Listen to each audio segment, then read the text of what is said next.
Bonjour à chacun, bonjour à tous. Madame, monsieur, merci de prendre ce rendez-vous des sportifs, le rendez-vous qui nous permettra donc de décrypter l'actualité au Bénin, en Afrique et au-delà des frontières africaines. C'est vrai que nous allons nous appesantir sur ces départs. Ceux qui ont avalé leur acte de naissance, nous allons nous appesantir véritablement là-dessus.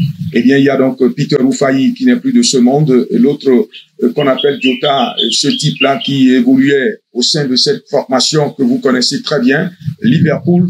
On va y revenir véritablement. Nous allons parler des subventions qui ne tombent pas encore dans les mains des responsables des différents clubs. Des cartons ont été distribués certainement pour amuser la galerie. On verra bien, eh bien donc, de quoi rime tout ça. Et après, nous allons nous intéresser au mondial, comment on appelle, de football, oui, le mondial des clubs qui se déroule également dans le pays que tout le monde connaît. Sur ce plateau, deux bons connaisseurs. À ma droite, Mathias Kombou, expert de la fédération, j'allais dire, oui, de la FIMA, bien sûr, Fédération internationale de Maracana. Et en face de lui, son jeune confrère, Kodio Franck Aoulou, également répond présent sur ce plateau. Je vais démarrer par le plus vieux, Mathias Kombou. Bonjour. Bonjour, Modeste Agnew-Arnou. Heureux de me retrouver sur ce plateau. Téléspectatrices, bonjour. Téléspectateurs, bonjour également. Bonjour le sport béninois, le sport africain et le sport mondial. Kodio Franck Aoulou, vous répondez également présent sur ce plateau-là. Eh bien, donc, nous allons commencer par les civilités. Vous avez écouté le doyen qui, tout à l'heure, eh bien, adressé un petit mot aux téléspectateurs qui nous suivent véritablement. Kodio Franck Aoulou, bonjour. Bonjour, Modeste Agnew-Arnou. Bonjour, Mathias Kombou. Bonjour, téléspectateurs. Bonjour, téléspectatrices. Bonjour, Refuge du Roi. Nous sommes encore là ce matin. C'est pour se faire plaisir. Parler du sport, ce que nous savons faire, ce que nous avons l'habitude de faire. Ce sera un plaisir. Ulrich Akhovici réalise demain de mettre cette émission. On lui souhaite beaucoup de courage et surtout beaucoup de ténacité. Mathias Kombou, je démarre par vous. Le deuil, eh bien, qui a frappé, ou les deuils, eh bien, qui ont véritablement frappé les milieux sportifs au Bénin, en Afrique et au-delà des frontières africaines, même sur la scène internationale. Les gens ont ressenti le départ de Peter Rufai, ce gardien de but que nous avons connu au sein de cette équipe des Sapeurs Eagles, qui a pris part aussi à certaines rencontres au niveau des Dragons de Guinée avant de jouer le Saltou que vous connaissez. Mathias Kombou, Peter Rufai n'est plus de ce monde. Quand on perd un être, c'est toujours difficile. Le plus difficile à avaler, c'est Diogo Jota, le joueur de 29 ans portugais qui a gagné la Ligue des Nations il y a quelques jours, qui évoluait du côté de Liverpool, qui a gagné la Première Ligue. Il était en train de savourer ses vacances quand il y a eu une crevaison. Dame mort est passé par là. Il a rejoint le Père Céleste. Il avait célébré son mariage quelques jours auparavant. Que le Père Céleste l'accueille dans sa maison où tout le monde est attendu. Peter Rufai, gardien emblématique des Super Eagles du Nigeria, qui a passé par les Dragons de Guinée, qui nous a joué malheureusement en son temps un sale tour, une retour-passe de Apiadou Kokofi, qu'il a laissé filer entre ses jambes, retrouvé dans les buts. On était à la 89e minute de jeu. À 2-2, les Dragons se qualifiaient pour la finale.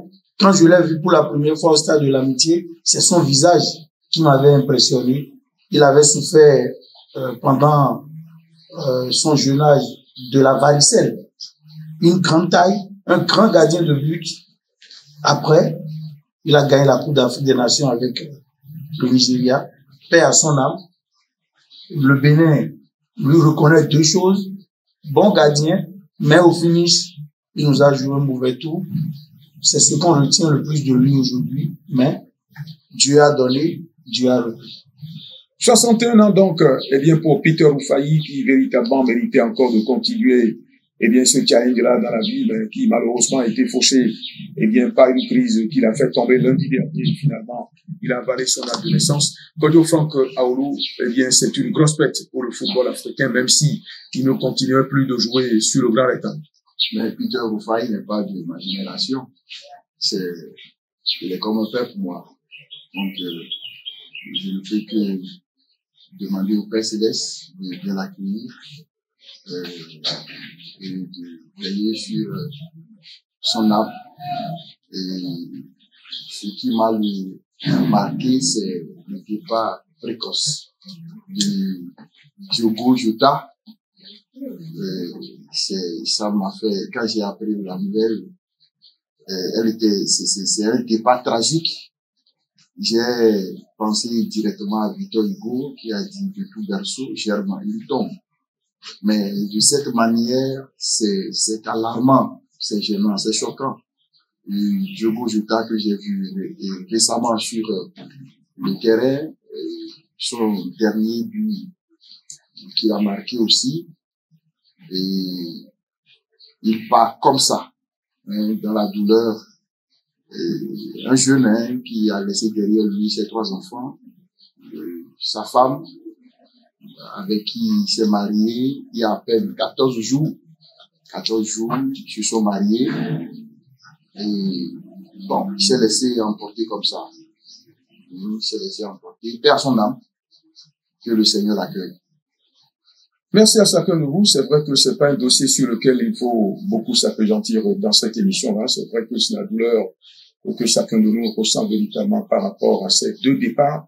Il y en avait eu dans le bon vieux temps, Samuel Lokoradi, eh bien, qui, sur le grand rectangle, a tiré son épingle du jeu. Il y a l'autre Camerounais aussi, et qui est parti. Marc-Vivien Foué. Marc-Vivien Foué, qui est parti. À Lyon. À Lyon. Eh bien, donc. Coupe des Confédérations. Coupe des Confédérations. C'était donc, eh bien, en demi-finale face à la Colombie. En plein match. En plein match. Oui, Thioté, l'Ivoirien. Ils sont nombreux, ces joueurs qui sont partis à la fleur de l'âge. Emmanuel Koundé, Docteur Abega et consorts. Au Bénin aussi, on en a connu Yamaha, qui avait joué aussi avec Peter Roufaï. Aronsou Pascal, oui. Aronsou Pascal, pas 10 Pascal, hein. Aronsou Pascal, Yamaha. Dit Yamaha, oui. Avec ses pieds qui sont en forme d'arc, mais qui véritablement. Sur le rectangle vert, il avait quelque chose à prouver. Oui, il n'avait qu'un seul objectif, mettre le ballon au fond des filets. Oui, c'était son seul objectif. Eh bien, il est parti de ce monde-là aussi d'une manière tragique. Déçu d'un accident. Oui, parce que, oui, véritablement écrasé par une bâchée, eh bien, qui a raté le freinage. Voilà, c'est des choses comme ça qui arrivent dans la vie.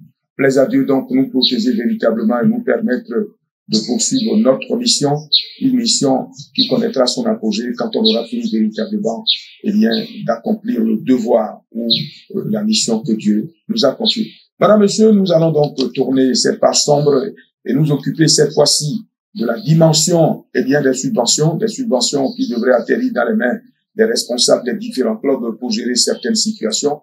Mais finalement, pour le moment, aucune subvention n'est tombée. Ce sont les cartons, eh bien, qui restent encore dans les mains de ces responsables-là. Mathias Kombo, eh bien, quand on ne peut pas faire, quand on n'a pas les moyens de sa politique, il faut faire la politique de ses moyens, a dit quelqu'un. Non, mais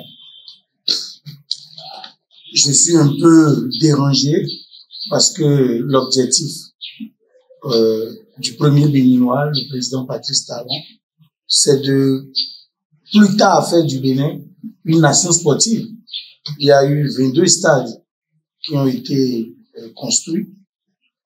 Quoi qu'il reste encore à dire dans ce domaine, parce qu'on pouvait le faire autrement. Aujourd'hui, il y a des milliards qui sont logés pour des clubs et des équipes nationales qui se qualifient pour des compétitions internationales. Les billets d'avion sont achetés pour les athlètes. Mais je ne comprends pas. Et je ne peux pas comprendre que l'on puisse faire de la fanfaronnade, appeler les médias nationaux et internationaux, distribuer des cartons qui plus tard pourraient donner des chèques et on pourrait aller chercher les ressources financières et mettre à disposition des différents secteurs d'activité des clubs. Mais, il y a eu de la lenteur. Les responsables, tout joyeux, ont bombé le torse pour aller chercher ces cartons. Mais ils continuent de se mirer dans ces cartons dans leur salon tous les matins, espérant que l'Odyssée se réalise un jour pour que l'argent tombe, alors qu'en même temps, les créanciers ont vu via les médias que l'argent est tombé et ont commencé par taper les portes. Les joueurs et les joueuses sont logés. Il y a des dettes salariales. Il y a un certain nombre de choses à faire. Mais depuis, on n'a pas pu mettre l'argent à disposition. On ferait mieux d'attendre.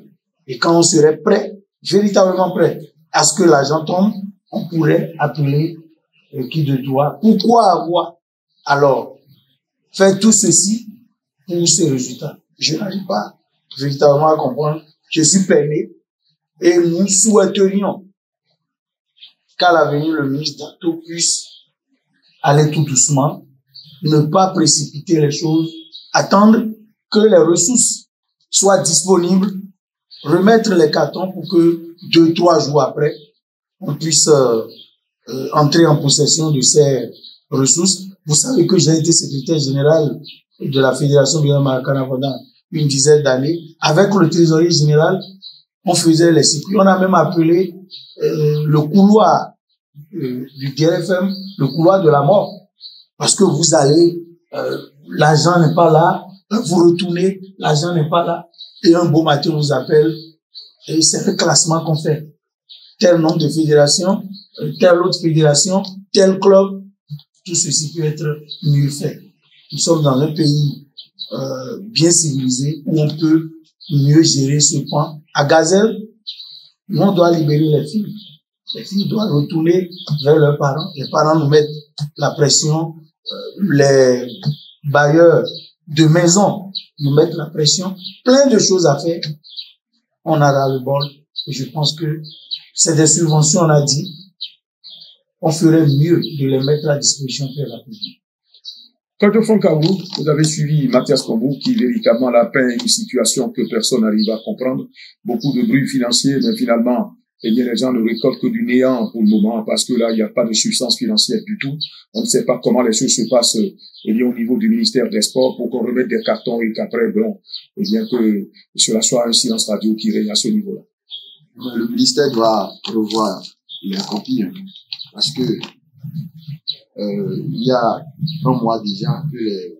Non, mais c'est plus de 2 mois. Plus de 2 mois que les cartons... Bientôt 2 mois que les cartons ont été distribués. Et jusqu'à présent, les liquidités ne sont pas tombées ou les chèques ne sont pas disponibles. Mais écoutez, on doit revoir la structuration du domaine sportif dans notre pays, dans notre cher pays, le Bénin. Sinon, nous allons tout le temps dire que ça ne va pas sur les terrains, mais le problème même est à l'interne. Le problème est à l'interne. Lorsque ceux-là qui doivent aller défendre les couleurs nationales ne sont pas bien motivés, ne sont pas en jambes véritablement pour le faire, nous qui sommes les spectateurs, nous ne verrons que de la médiocrité sur les terrains. Et ça passe par là aussi. Le ministre doit revoir la copie. Et moi, j'avais demandé donc plus quand je disais ici que la planification doit être faite de manière à ce que déjà en début de saison, chaque club, chaque équipe puisse rentrer en possession des subventions. C'est vrai, Mathias Kombou m'avait dit que bon, il y a le budget des clubs. Le budget des clubs, oui, mais la subvention joue un rôle aussi important dans l'équilibre d'un club, dans la ténacité d'un club, d'une équipe. Donc, je lance ce qui de cœur, cet appel au gouvernement, au ministère du Sport. Il faut qu'il pense réellement à ce domaine et que les choses soient mieux structurées. Si nous voulons de meilleures équipes sur des terrains, dans des compétitions données, il faut que l'entretien, le soin soit réel et véritable à l'interne d'abord avant de leur demander plus. C'est ce que je peux dire.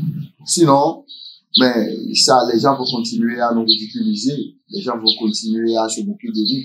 Ce n'est pas bien. Depuis 2 mois et les clubs sont toujours là. Je vois ces filles-là, les filles de Gazelle, sur des lieux de, bon, c'est des vacances ou des compétitions ou bien des tournois de petits camps sont organisés. Elles viennent pour se distraire. Elles viennent regarder les matchs.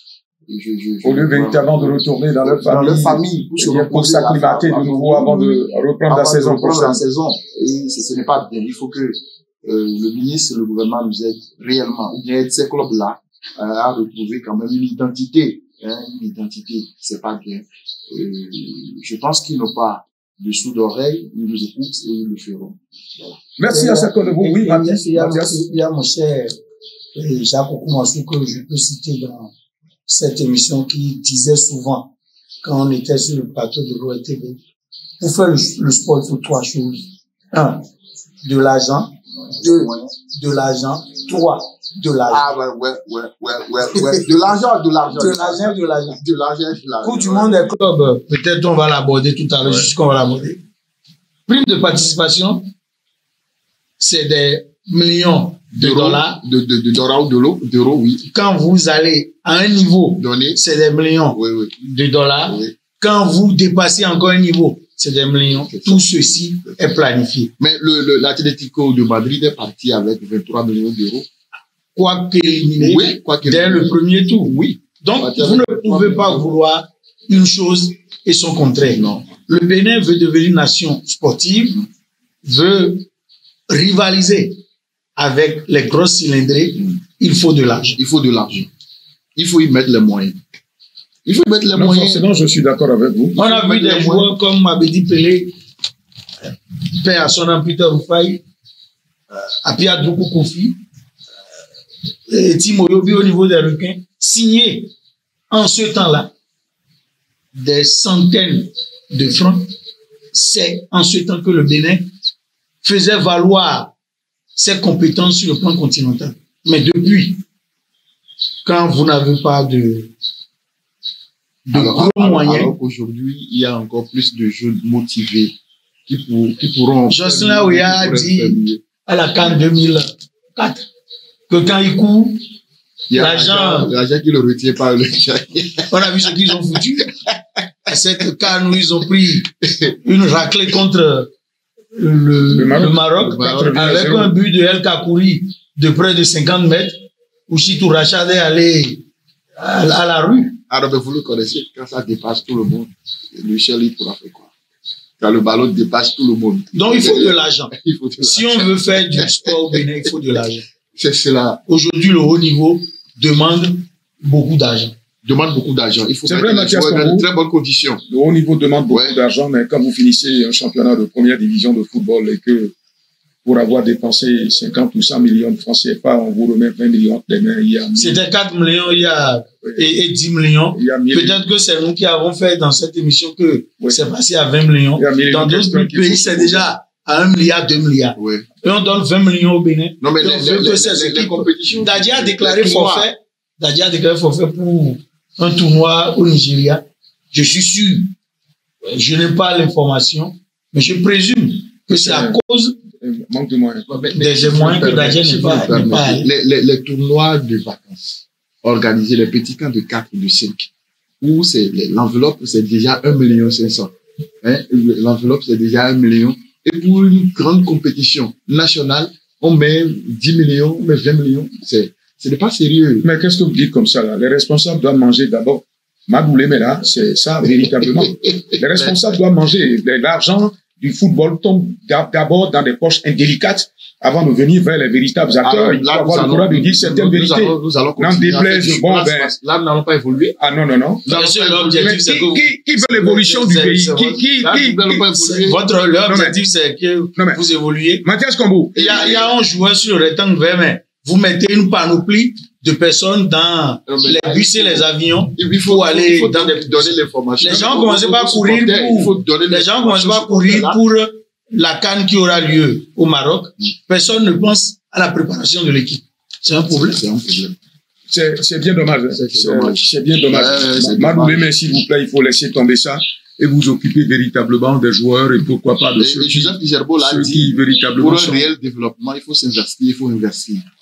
Et il faut que ces dirigeants investissent et il faut qu'ils s'investissent aussi. C'est très capital. C'est très capital. Rares sont les dirigeants qui sont véritablement préoccupés par le devenir du football béninois parce que il y en a qui prennent la subvention et je n'ose pas dire, eh bien, à quoi servent ces subventions-là. Nous allons changer de sujet, Mathias Kambou, Kodio Franck Aoulou, et cette fois-ci parler donc de ce mondial des clubs avec deux quarts de finale épiques. Nous avons donc ce quart de finale qui mettra aux prises le Paris Saint-Germain au Bayern de Munich. Mathias Kambou, Paris Saint-Germain, Bayern de Munich, c'est une finale avant la lettre, comme l'a dit quelqu'un hier. Oui, c'est une finale avant la lettre. Le Bayern est un label du football européen.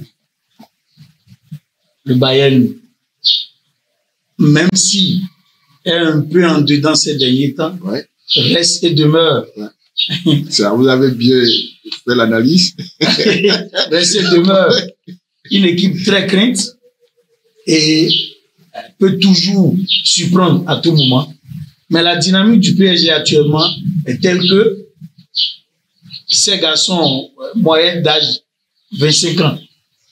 Et c'est Luis Enrique qui montre aujourd'hui que pour jouer au football, il faut laisser les cheveux gris à la maison et penser aux jeunes. Quand le PSG cabule, vous risquez de prendre un carton de but. Et j'ai peur pour ce match qui risque d'être un match à trois niveaux. Un match qui serait très équilibré avec un Bayern en griffe, en dedans, ou un match où le PSG peut faire essai de confiance. Et se fait battre comme face à Botafogo, ou un PSG qui va jouer son football ordinaire. Là, j'ai peur pour le Bayern qu'il ne rentre à la maison avec une valise. Mathias Kambou, je crois que cette équipe du Bayern aussi a montré beaucoup de bonnes choses dans cette compétition-là. Eh bien, le second, Real Madrid, puisque vous êtes un Madrilène. Non, c'est un Barcelonais. C'est un Barcelonais. Il s'accroche au vestige. Vestige du passé. Mais cela ne va pas quand même l'empêcher d'analyser cette explication. Tout à fait. Real Madrid, quel est l'adversaire? Ça m'échappe, je n'ai pas le nom. Donc, c'est Dortmund, justement. C'est Dortmund. Dortmund avec Guirassy, attention. Il fait bien. Aussi, il a eu une saison bien aérée, bien productive. Donc, je pense que c'est 50-50. On donne 50-50. Alonso vient d'arriver. C'est vrai. Alonso connaît Dortmund. Parce qu'il a quitté l'Allemagne avec le Bayer Leverkusen. Justement. Donc, mais le Real joue bien. Et le Real pas favori. Surtout qu'on peut compter sur le retour. Après une crise gastronomique de Mbappé, on peut compter sur son retour. Le job a été fait. Sans lui, actuellement, ce sera forcément un plus pour le Real qui va retrouver un élément capital au niveau de son... Bon, avec sa vitesse. Sa vitesse et sa force de frappe. Véritablement, c'est donc dire que nous aurons il faut rappeler déjà que Fluminense, c'est ça, non? Est déjà qualifié. Chelsea aussi pour les demi-finales. Les deux vont se croiser en demi-finale pour dégager eh bien, le finaliste à ce niveau-là. Bon, donc, si les dieux du stade nous écoutent, on pourrait peut-être avoir une demi-finale, excusez-moi, entre le Real Madrid et le Paris Saint-Germain, ou entre eh bien, le Bayern de Munich et pourquoi pas Dortmund. Les phases à élimination directe n'ont jamais de candidats avant qu'on ne joue les matchs. Vous vous rappelez les huitièmes de finale Bénin-Maroc, on était au stade d'Ismaïlia en Égypte. Tout le monde voyait le Bénin faire ses valises, mais le Bénin a éliminé le Maroc en ce temps-là. Donc, ce serait du 50-50 comme vous le dites. 50-50. Toujours du 50-50. Voilà, donc cette émission est bien complètement et totalement terminée, mais avant de partir de ce plateau, nous allons donc faire un nouveau tour de table. Je commence par Kodio Franck Aoulou, votre mot de la fin, puisque là, nous avons accompli notre devoir. Oui, je lance à nouveau un appel au gouvernement et au ministère des Sports qu'ils pensent réellement au club, qu'ils pensent aux équipes, qu'il rende disponibles les moyens, en griffe, préparés pour accompagner ces clubs-là, afin de libérer ces jeunes qui sont encore dans les clubs, au niveau des clubs, qui constituent une charge, des charges supplémentaires. Et je profite pour saluer le roi du refuge, monsieur Nestor Kilokou. Kilokou, oui. Nestor Kilokou. Je prononce mal, il n'y aura pas de doupel. Il n'y en aura pas. Kilokou. Alors, je salue à nouveau les téléspectateurs, les téléspectatrices, tous ceux-là qui ont suivi cette émission en direct et ceux-là qui vont vivre ça bien après. Alors, je salue tout le monde. Merci Kodio Frankaoulou, merci de nous avoir honoré de votre présence sur ce plateau. Je vais m'intéresser à l'expert du Maracana, donc Mathias Kombou, qui véritablement maîtrise aussi les données en matière de football et d'autres sports aussi. Un petit bonjour au passage à sa chouchou à la maison. Oui, Mathias Kombou, vous avez donc le crachoir pour votre mot de la fin de cette émission. Il y a un proverbe latin qui dit « Age quadadis », fais bien ce que tu fais. Et l'homme qu'il faut à la place qu'il faut. C'est très important pour notre sport. Je salue les responsables de Gazelle, le coach principal, son staff. Je salue le patron des lieux qui nous reçoivent tout le temps, monsieur Nestor Kilokou, connaisseur du football, connaisseur du sport et trésorier général de Gazelle. Vous êtes ici dans un paysage féerique. Vous avez tout ce qu'il faut. Et vous pouvez venir quand vous voulez. Je salue la présence parmi nous, la présence distinguée du docteur Mevo, qui assiste à cette émission, qui peut-être sera un invité très prochainement de l'émission. Voilà, il connaît déjà les lieux, il est directeur d'école, il a des filles dans son école qui jouent au football et qui font d'autres activités et d'autres joueurs également. Et c'est un passionné du foot aussi. Du foot. Oui. Je dis merci à tous. Nous n'avons pas la prétention d'avoir la science infuse. Nous sommes béninois. Nous avons la possibilité de parler de nos sports. Nous allons en parler et nous dirons ce que nous pensons. Nous ne travaillons pour aucune chapelle. C'est ce que nous pensons et c'est ce que nous disons. La vérité, Mao Tse-tung a dit aucune vérité si vénérable soit-elle n'est recevable avant d'être passée au crible de la pensée critique.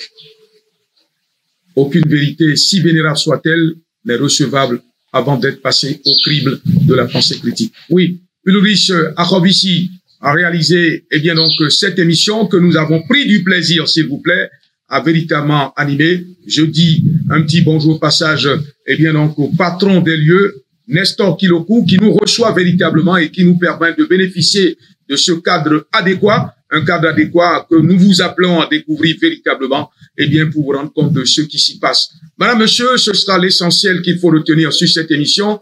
Terminus, tout le monde descend, on prend rendez-vous pour très très prochainement.